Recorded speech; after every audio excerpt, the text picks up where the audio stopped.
Very good morning, students. Let us start with our 9th standards bridge course activity number 17. Now, in today's this activity, what will be your learning outcomes? Let us see them first. By the end of this lesson, that is, by the time you end with this particular topic of the day, you will be able to do what? You will be able to understand the proverbs with the help of the examples provided to you. Also, you will be able to answer the questions which will be asked to you before, while, and after the reading. So here, if you remember very well, इसके पहले भी हमने किस तरीके के दो topic cover किए थे. वहाँ पर भी आपको idioms, idiomatic expressions दिए गए थे, फिर famous personalities के quotes दिए गए थे, and today we are going to deal with proverbs यानी मुहावरे. नेक्स्ट, इसे कहावतें भी कहते हैं. आपको पता है idioms मीन्स मुहावरे, प्रोवर्ब यानी कहावत. तो यहाँ पर देखो, now what are teachers going to do? Teachers will definitely, they are not going to actually explain each and everything, but yes, of course, जहाँ जहाँ आपको ज़रूरत है, teacher will definitely help you to describe it particular thing, such as if you have any picture. कोई picture है तो उसका इस्तेमाल होगा ताकि आपको वो जो डिफ़िकल्ट या अलग ऐसा प्रोवर्ब है वो आसानी से समझ सके. Now what are the instructions for you? What are you suppose to do here? आपको दिए गए पिक्चर्स बहुत केयरफुली देखने हैं, and then you have to try to answer the questions before, while and after the activity. जो भी सवालात आपको पूछे जाएंगे, आप कोशिश करेंगे कि उसके जवाब आप दे सकें. नेक्स्ट देखो, फिर आपको पहला प्रोवर्ब दिया गया है यहाँ पर. What is the first proverb? Better late then never, यानी कभी नहीं से देर सही. Now here first you will try to understand. आपको इसके लिए नीचे कुछ पिक्चर्स भी दिए गए हैं. You can see a snail, you can see a turtle, and आपको ये पता है कि these both animals are very slow walking. उनकी स्पीड बहुत ही कम रहती है. So here what does this proverb mean? इस प्रोवर्ब के मीनिंग क्या है? पहला बताया गया है, it is better for somebody or something to be late then never to arrive or to happen. इसका मतलब है कि बेटर लेट देन नेवर, इस प्रोवर्ब की मीनिंग ही ऐसे है कि अगर आपको कहीं कोई काम करना है तो वहाँ पे थोड़ा देर से भी गए आप तो भी चलेगा, लेकिन कभी नहीं पहुँचे तो. इसका मतलब ही यही है, कहीं न करने से कोई भी काम या कोई किसी जगह पे कभी भी नहीं पहुँचने की जगह पे हम थोड़ा देर ही सही लेकिन पहुँचे तो ज़रूर है. Second, it is better to something late than to not or never do it at all. For example, suppose आपको अगर आपको कोई प्रोजेक्ट सबमिट करने के लिए कहा गया है, एनी थिंग लाइक जैसे बोलो मंडे को बोला गया है, लेकिन कुछ ऐसी वजह हुई कि आप मंडे तक नहीं कर पाए, तो आप टीचर को बता सकते हैं कि टीचर, जैसे मेरी तबीयत ठीक नहीं थी या जो भी मामला है, कि ऐसे ऐसे प्रॉब्लम होने की वजह से मैं प्रोजेक्ट जो मंडे को सबमिट करने वाला था या करने वाली थी, वो ट्यूसडे को लाके सबमिट करती हूँ. Yes, that can be accepted if your reason is really genuine. तो यहाँ पर वो अगर हम एक दिन लेट जाके भी सबमिट करते हैं, हमारा जो जेन्युइन रीज़न है वो बता के, तो उससे क्या होगा, हमें प्रोजेक्ट के मार्क्स तो मिलेंगे. लेकिन अगर आपने वो सबमिट ही नहीं किया तो, if you don't submit at all then, तो इसके लिए कहा गया है कि वो लेट, कोई भी काम थोड़ा लेट किए तो भी चलेगा, लेकिन कभी नहीं करना, ये पूरी तरह से गलत है. एंड थर्ड बताया गया है आपको यहाँ पर कि it is better to arrive late to an event than not to show up. For example, जैसे आप किसी की शादी में गए हैं, किसी की बर्थडे पार्टी है या कुछ भी, आपको स्पेशल इनविटेशन मिला है, आपको पता है कि आपको खास दावत दी गई है, तो आप बराबर 10 बजे नहीं पहुंच सके, लेकिन 10:30, पौने 11 लेट भी हुआ तो भी चलेगा, बट एटलीस्ट आप उस क्राउड में या जिसने आपको ये दावत दी है, उस इंसान के लिए उसकी थोड़ा सा रिस्पेक्ट बता सकते कि नहीं बाबा, उसने आपको जो इज़्ज़त दी, आप क्या करेंगे, उसको अप्रिशिएट करेंगे, उनको बताएंगे कि ठीक है, हम भी आपकी इज़्ज़त करते हैं. ये सुनो, यानी किसी भी ऐसे इंसिडेंट पे, ऐसे ओकेजन पे आप थोड़ा देर भी गए तो भी चलेगा, लेकिन आपका जाना ज़रूर है. राइट. एंड हियर आपको दिया गया है कि कैसे फिर इनका सेंटेंसेस में इस्तेमाल करना है. जैसे पहले दिया गया है, देखो, all of us have been waiting for you for 2 hours. But better late than never.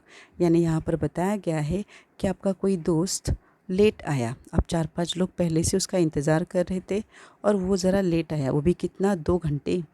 तो आप उसको क्या कहेंगे, अरे 2 घंटे से तुम्हारा हम लोग यहाँ पे इंतज़ार कर रहे हैं, बट जाने दो, better late than never. But late सही, तुम आए तो सही, न आने से तुम आए तो सही, वो हमारे लिए क्या है, इम्पॉर्टेंट है। And third second, I know that it took me weeks to send the letter, but better late than never. आप किसी को अपोलोजाइज़ कर रहे हैं, आप किसी को सॉरी बोल रहे हैं कि मुझे पता है मुझे ये लेटर सेंड करने के लिए कम से कम 1 हफ़्ता गया, बट जाने दो, भेजा तो सही। 1 हफ़्ता ही लेट तो हुआ, लेकिन भेजा तो सही, बेटर लेट दैन नेवर। ठीक है, इस तरीके से आपको प्रोवर्ब का जब मानी पता होगा, मीनिंग पता होगा, तभी हम उसका क्या कर सकते हैं, सेंटेंसेस में इस्तेमाल कर सकते हैं। नेक्स्ट, ये एक फेमस सा प्रोवर्ब आपको सबको पता है, an apple a day keeps the doctor away. यहाँ पे बेसिकली इसका मीनिंग क्या है, the phrase is not meant to be taken literally. This idea is The idea in this proverb is expressing that eating healthier can help to keep the doctor away. यहाँ पे एकदम literal mean Apple नहीं है। Apple का मतलब क्या है, एक फ्रूट है। तो फ्रूट क्या आपको रिप्रेजेंट करता है कि एक हेल्दी फूड, चाहे फिर वो फ्रूट हो, दूध हो, कुछ भी हो। एक हेल्दी चीज़, अगर आप रोज़ हेल्दी खाना खाएंगे, हेल्दी चीज़ें खाते रहेंगे, तो आपकी डेफिनेटली सेहत क्या रहेगी, अच्छी रहेगी, यू विल बी हेल्दी, और उसकी वजह से आपको डॉक्टर के पास जाने की ज़रूरत पड़ेगी नहीं।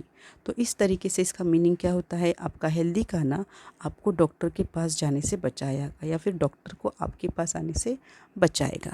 फिर नेक्स्ट इसके एक्सप्लेनेशन क्या है, इसका मीनिंग क्या है, वो देखेंगे। हेल्प के लिए आपको देखो पिक्चर दिया गया है, कैसे यहाँ पर आपको देख सकते हैं, सिम्बलाइज़ किया गया है, एक तरफ एप्पल है, एक तरफ मेडिसिन। ठीक है, देन अभी एक सेंटेंस आपको दिया गया है, देखो। Earlier, Suman was not ready to eat apples, but now she had to eat a lot of medicine. She understood the meaning of the proverb, an apple a day keeps the doctor away. यानी यहाँ पर हमको बताया गया है कि सुमन नाम की जो लड़की है यहाँ पर, वो क्या करती थी, एप्पल नहीं खाती थी बिल्कुल। यहाँ पे एप्पल मतलब क्या, हेल्दी फूड। और आखिर उसकी तबीयत इस तरह से ख़राब हुई कि उसको बहुत सारी मेडिसिन्स खाने पड़े। सो अभी उसको समझ में भी आया इस प्रोवर्ब का मतलब कि क्या होता है, रोज़ एप्पल खाने से हम क्या रहते हैं, सेहतमंद रहते हैं। नेक्स्ट और एक एग्जांपल दिया गया, देखो। आशा नाम की एक लड़की है, शी हैज़ अ फ्रेंड, उसको एक फ्रेंड है हु रेयरली गेट्स सिक, जो बहुत कम बीमार गिरती है। So when she does she handles it well, और जब बीमार होती भी है, वो आसानी से क्या कर सकती है, उस बीमारी से एकदम आसानी से बाहर आती है, यानी अपने आप को मैनेज कर लेती है। सो आशा आशा ने इसको पूछी, how are you so healthy, तुम इतनी सेहतमंद कैसे भला रहती हो। Well, said her friend, as the saying goes, an apple a day keeps the doctor away. वो कहती है, तुमको वो कहावत तो पता है कि रोज़ एक एप्पल खाने से हम डॉक्टर के पास जाने से बचते हैं, an apple a day keeps the doctor away. I drink, मैं क्या करती हूँ इसके लिए, every day I drink plenty of water, मैं अच्छा खासा पानी, बहुत सारा पानी रोज़ पीती हूँ। I eat fruits and vegetables, मैं फ्रूट्स और वेजिटेबल्स हफ्ते में खाते ही रहती हूँ कभी ना कभी। And I make sure to get enough sleep, और मैं इसका पूरा ख्याल रखती हूँ कि मुझे अच्छी नींद आए। यानी यहाँ पर उसकी फ्रेंड आशा को ये बताती है कि मेरा रोज़ का ये क्या है, मेरा शेड्यूल क्या है, मैं बहुत सारा पानी पीती हूँ, फल वेजिटेबल्स खाती हूँ हमेशा, और सबसे इम्पॉर्टेंट टाइम पर सोती भी हूँ, मेरी नींद पूरी करती हूँ। इस वजह से क्या हुआ है, बोलती है कि इस वजह से व्हाट हैज़ हैपन, इस वजह से मैं इतनी हेल्दी हूँ। नेक्स्ट, तीसरा प्रभाव आपको दिया गया है, united we stand, divided we fall. इसका मतलब है यूनाइटेड, जब हम साथ में आते हैं तब हमारी ताकत बनी रहती है, बट जब हम डिवाइड होते हैं, अलग अलग होते हैं, तब हम फॉल करते, गिरते हैं। इसका मतलब क्या, हमारी ताकत कम होती है। Now it means it is better to stick together. इसका मतलब क्या है, हमेशा साथ रहना ज़रूरी है। We all know that unity strength, हमको पता है कि यूनिटी क्या है, स्ट्रेंथ है, एक साथ रहना ये आपकी ताकत बताता है। Unity is of great value in every walk of life. हम एक साथ रहें, चाहे फिर वो दोस्त हो, आपका ऑफिस का स्टाफ हो, आपके फैमिली मेम्बर्स हो, आपके पड़ोसी हो, आपके भाई बहन हो, कोई भी, जब हम एक साथ रहते हैं हमारी जो रेगुलर लाइफ है उसकी बहुत सारी चीज़ें मुश्किलातें जो है वो कम होती है. If there is unity among the people then the strength increases. ये भी बताया गया है कि अगर तुम लोगों में जो भी है, जो भी रिश्ते हैं तुम्हारे, तुम लोगों में अगर एकता है, यूनिटी है, तो उसकी वजह से क्या होता है, तुम्हारी ताकत बढ़ती रहती है. सो द प्रोवर्ब, इसके मीनिंग क्या है, it emphasises the importance of unity. ये किस चीज़ पर ज़्यादा जोर देती है, यूनिटी की इम्पोर्टेंस क्या है, उसकी अहमियत क्या है. It uses a metaphor of standing to mean success. वो कहते हैं स्टैंडिंग यानी क्या, यहाँ पे यूनाइटेड वी स्टैंड, इसका मतलब क्या है, यहाँ पे मेटाफर, इस फिगर ऑफ स्पीच का इस्तेमाल किया है. यहाँ पे स्टैंड करना यानी खड़े रहना नहीं होता एक्चुअली. यहाँ पे स्टैंड करना यानी क्या, कामयाबी हासिल करना, सक्सेस अचीव करना. देन सेकंड मेटाफर है फॉल. यहाँ पे हम कहते हैं देखो, साथ में रहने से हम खड़े होते हैं, अलग अलग होने से हम गिर जाते हैं. तो यहाँ पे खड़ा रहना इसका मतलब है कामयाबी हासिल करना, और फॉल करना इसका मतलब क्या है, फेलियर, नाकामयाबी, राइट. एंड देन फर्दर आपको बताया गया है, it also states that success depends on unity. तो ये बताते हैं, ये जो प्रोवर्ब है आपका, united we stand and divided we fall, ये हमको ये बताता है कि अगर कामयाबी तुम्हें चाहिए तो उसके लिए क्या ज़रूरी है, यूनिटी. और अगर तुम नाकामयाब होते हो किसी भी काम में, तो उसकी वजह क्या है, तुम्हारा डिवीजन, यानी तुम लोगों में अलग अलग, तुम्हारा बटना, राइट. तो ये इस तरीके से यहाँ पे हमको क्या दिया गया है, इस प्रोवर्ब का मीनिंग बताया गया है. आपको आगे एक पिक्चर भी दिया गया है, देखो, you can see here you can see all people from different religions, specially Indian. Okay, ये सारे इंडियंस यहाँ पे बताए गए कि कैसे इंडिया में अलग अलग मज़हब के, अलग अलग धर्म के लोग साथ में रहते हैं. जब ये सब साथ में रहेंगे तभी क्या होगा, वो खुद को तो प्रोग्रेस करेंगे, खुद को तो सक्सेस हासिल करेंगे, बट साथ में यू कैन सी, देखो यहाँ पे इंडियन ट्राई कलर दिख रहा है, सैफरन, वाइट एंड ग्रीन. तो ये बताता है कि जब तुम लोगों में तुम लोगों में एकता होगी, तुम लोगों में यूनिटी होगी, तभी तुम्हारा देश भी क्या करेगा, तरक्की करेगा, राइट. एग्जाम्पल के तौर पे आगे देखो, सेंटेंस दिया गया है, Rohan asked Mohan, do you know the strongest rope is made from binding together hundreds of weak threads, those can be easily broken even by a child.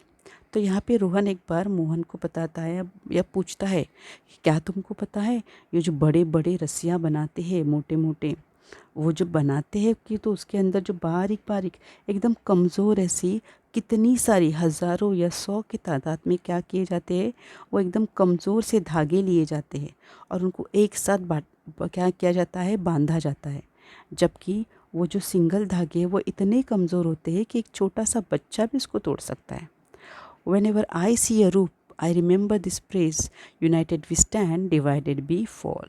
इसलिए वो कहता है कि मुझे तब समझ में आता कि जब अगर हमने रस्सियों के बारीक बारीक जो धागे हैं वो निकाल के तोड़ने की कोशिश करेंगे तो वो अपने आप टूट जाते हैं, एकदम आसानी से बच्चा भी तोड़ देगा जैसे कि ये.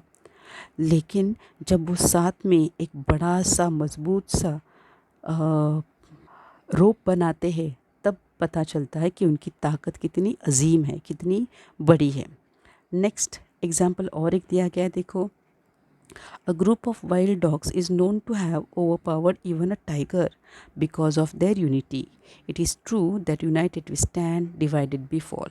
तो यहाँ पर बताते हैं, देखो जंगल में जब शिकारी लोग शिकार करने जाते हैं, उनके पास क्या होते हैं, शिकारी, हंटिंग डॉग्स रहते हैं. तो यहाँ पर बताया है कि कुत्ता देखा जाए तो बहुत मामूली सा जानवर है एक शेर के सामने. यस, शेर आसानी से उसको खा सकता है.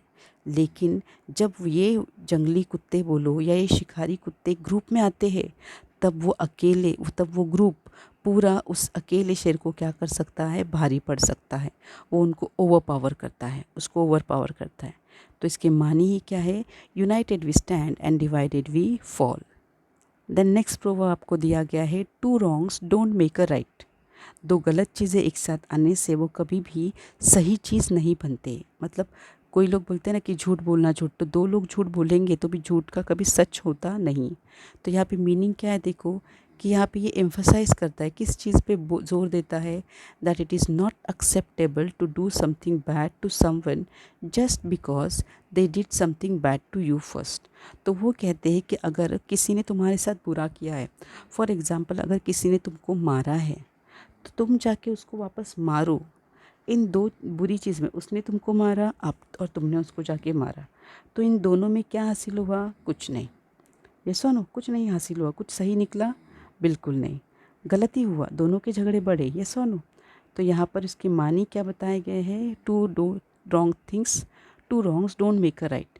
यानी एक ने मारा करके तुमने उसको वापस मारना, इसमें से कोई भी अच्छी चीज़ हासिल नहीं होती।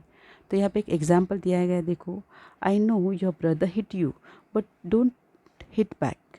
You know two wrong things or two wrongs don't make a right.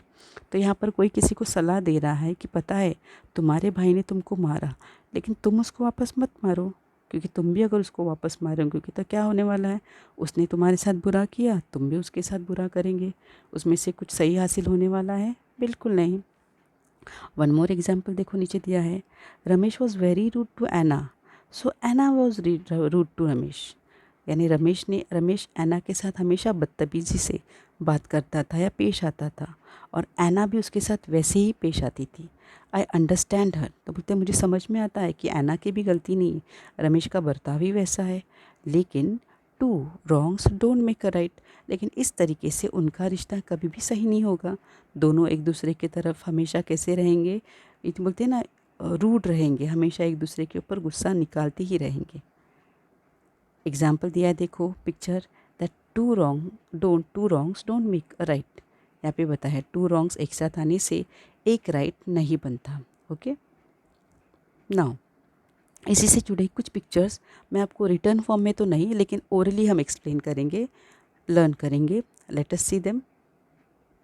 देखो, पहला बताया गया है, never discourage anyone who continuously makes progress no matter how slow. Plato ऐसा कह के गए हैं कि अगर किसी की तरक्की एकदम स्लो हो रही, जैसे कि खरगोश की स्पीड से, सॉरी कछुए की स्पीड से, यानी कछुए का स्पीड हमको ही पता है वो कितना स्लो हो जाता है, लेकिन इसी के अगेंस्ट हमने कछुए और खरगोश की स्टोरी भी सुना है, hope you know that very well, कि किस तरीके से स्लोली आहिस्ता आहिस्ता जाते हुए आखिर कछुआ ही रेस जीत जाता है। तो यहाँ पर बताने का मतलब ये है, मकसद भी ये है कि नेवर डिस्करेज एनी बट, किसी को भी नाउम्मीद मत करो। जो आहिस्ता भी प्रोग्रेस करता है तो उसको पैर मत खींचो, उसको कभी ये एहसास मत दिलाओ कि तुम कुछ नहीं कर सकते, बिकॉज उसकी तरक्की हो रही है। जब तरक्की स्लोली आहिस्ता से होती है, नो प्रॉब्लम, तरक्की तो हो रही है, तो उसको कभी भी डिस्करेज मत करो, उसको क्या करो, हमेशा कम मत मानो, उसको उल्टा एनकरेज करो कि यस तुम कर सकते हो। नेक्स्ट देखो, सिंपल सा लाइन, सिंपल सा इमेज दी गई है, the importance of smaller steps. यानी अगर हमको सक्सेस हासिल करना है, कामयाबी हासिल करनी है, तो ये मत देखो कि सीढ़ियाँ कितनी दूर दूर है, कितनी लंबी छलांग हमको लगानी है।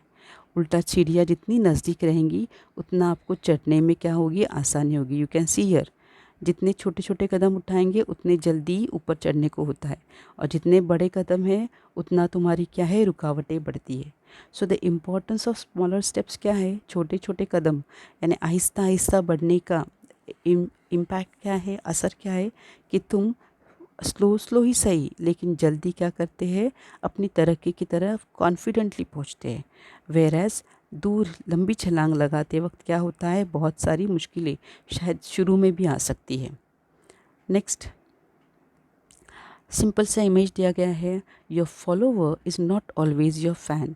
यानी हमारा जो पीछा करता है, जो हमारे पीछे रहता है, वो हमेशा हमारा फ़ैन हो ही, ऐसा कुछ नहीं। यहाँ पे यू कैन सी एक जानवर के पीछे शेर लगा है, तो क्या ये शेर उसका फ़ैन है? बिल्कुल नहीं। शेर उसको इस तरीके से इस पीछे भाग रहा है कि वो उसको कभी पकड़ता है और उसको खाता है। इसलिए यहाँ पर ये जो फॉलोवर है, यानी जो शेर है, ये उस जानवर का क्या है, फ़ैन बिल्कुल भी नहीं है। तो ये मत सोचो कि कोई तुम्हारा पीछा कर रहा है तो कोई तुमको फॉलो करता है तो वो हमेशा तुमको लाइक ही करता हो। वो किसी दूसरी वजह से भी तुमको लाइक करता हो कि कभी किस मकाम पे, किस कदम पे तुमसे कुछ गलत होता है और वो तुम्हारे ऊपर क्या कर सकता है, टूट पड़ सकता है, ऐसा हो सकता है, राइट। नेक्स्ट आपको इमेज दी गई है, देखो, the happiest people are the givers not the takers.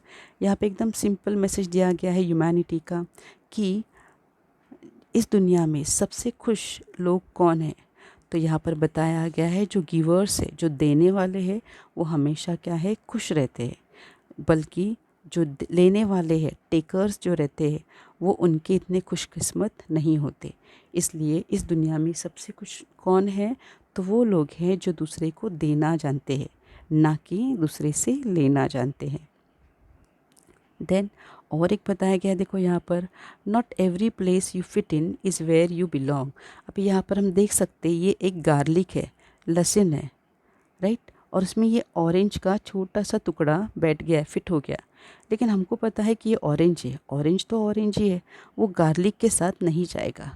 तो यहाँ पर ये प्रोवर्ब आपको यही बताता है कि कभी कभी हम ऐसी जगह पे फिट हो जाते हैं, लेकिन हमेशा वो जगह आपके लिए सही हो ऐसा ज़रूरी नहीं है। फॉर एग्ज़ाम्पल यहाँ पर एक बताना है कि जब हम गलत कंपनी में लगते हैं, बुरी आदतें हमको लगती है, तो ये मत सोचो कि वो हमारे लिए बनी है, बिल्कुल नहीं।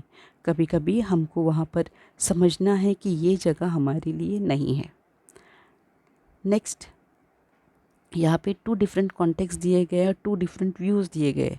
जैसे कि यहाँ पे एक आइलैंड है, ज़मीन का हिस्सा है, इसके ऊपर आदमी फंसा हुआ है उस आइलैंड पे, तो उसके लिए बोट बहुत ज़रूरी चीज़ है, क्योंकि उसकी सोच क्या है कि बोट उसको इस आइसोलेटेड लैंड से कहीं दूर लेके जाए या फिर उसके घर पे छोड़ देगी। वेयर एज यहाँ पर एक आदमी जो बोट में फंसा हुआ है, वो क्या कर रहा है, जैसे उसको वो लैंड लगा, ज़मीन मिली, दिख रही है, तो वो बोलता है कि यस, आखिर मुझे क्या हो गया, लैंड मिल गया, ज़मीन मिल गई। यानी यहाँ पर देखो, ज़मीन पे खड़ा आदमी है, उसको उस बोट में जाने का है, और जो बोट पे आदमी खड़ा है उसको ज़मीन पे जाने का है। दिस इज़ लाइफ, ये हमारी ज़िंदगी है और ये हकीकत है। जब हम अपने नज़रिए से देखते हैं, ऐसा कुछ ज़रूरी नहीं कि हम हमेशा जो देखते हैं वो सही हो, या हमारे साथ जो भी होता है वो गलती हो। सामने वाले का नज़रिया अलग रहता है। Okay, this is what it means. ये होने के बाद अभी मैंने आपको कुछ प्रोवर्ब्स एक्स्ट्रा भी बताई हूँ। इस तरीके से आपको सिर्फ ये प्रोवर्ब्स पढ़ने हैं, क्योंकि आपको क्या करना है, ऐसे प्रोवर्ब पढ़ने से, अभी ये आपको जो इवैल्यूएशन है, इसके लिए मैंने कुछ प्रोवर्ब्स आपको दी हूँ, आपको वो क्या करने हैं, सिर्फ पढ़ने हैं, समझने हैं। अब उसके बाद आपको दिया है एक्सरसाइज, देखो ये आपको आएगा जवाब, वैसे भी जवाब यहाँ पर दिए गए हैं, बट फिर भी रीडिंग करेंगे। देखो, नंबर 1 है, what does an apple a day do.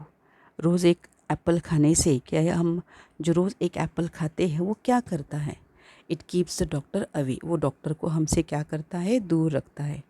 United we dash, divided we dash, united we stand, divided we fall. Then फिर बताया गया है, what is the superlative degree of better, good या बेस्ट। आपको positive, comparative और superlative, इन 3 degree of adjective का इस्तेमाल पता है, गुड, बेटर, बेस्ट। तो यहाँ पे सुपरलेटिव यानी 3rd डिग्री कौन सी है, सबसे highest, best, superlative. Number 4, what is the antonym of late. Antonym यानी अपोजिट वर्ड, लेट यानी आना, आपको पता है लेट यानी देर से आना, तो उसका अपोजिट क्या है, जल्दी आना। जल्दी को क्या कहते हैं, early, correct. Number 5, is staying divided better than staying United. सवाल है, क्या अलग अलग रहना साथ में रहने से अच्छा है। नो, बिल्कुल भी नहीं। तो यहाँ पे आपको जवाब दिए गए हैं ना। What you will do is, अभी आपको क्या करना है, फिर ये दिए गए सारे सवाल लिखने हैं। उसी के अलावा ये जो प्रोवर्ब्स मैंने आपको यहाँ पर लिख के दी हूँ, ये प्रोवर्ब्स सिर्फ कॉपी करेंगे और इसकी मीनिंग जो मैंने अभी आपको शॉर्ट में बताए, उसके ज़रिए आप क्या करेंगे, आप अपनी लैंग्वेज में लिखो। आपको मीनिंग लिखना बिल्कुल ज़रूरी नहीं है, सिर्फ आप ये प्रोवर्ब्स लिखते हैं तो भी आपके लिए काफ़ी है। Okay, that's it for the day. Have a good day. Next video में हम नेक्स्ट एक्टिविटी के साथ मिलेंगे। बाय।